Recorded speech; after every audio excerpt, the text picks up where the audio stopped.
Hello everyone. For our cute quick candle we need a tomato, a good one, a tea light candle, a knife, a spoon and a lighter. So let me start.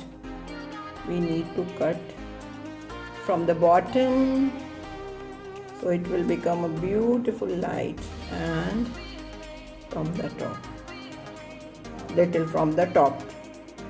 So let's take out the pulp.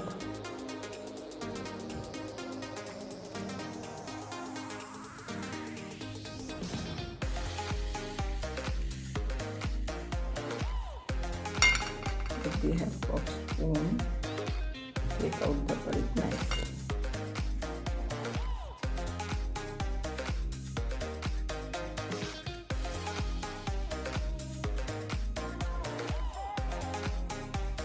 It will become a table decor for you. Christmas and New Year.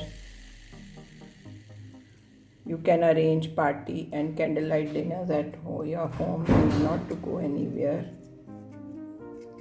Be at home, be safe.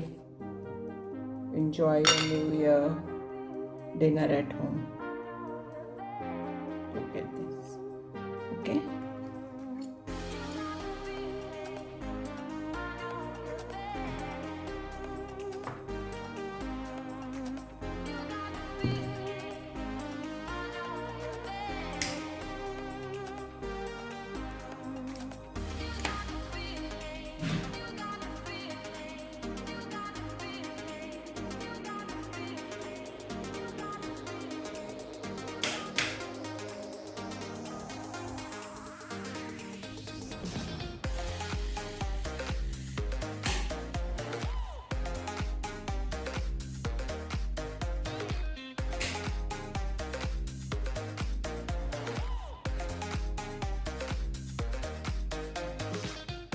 So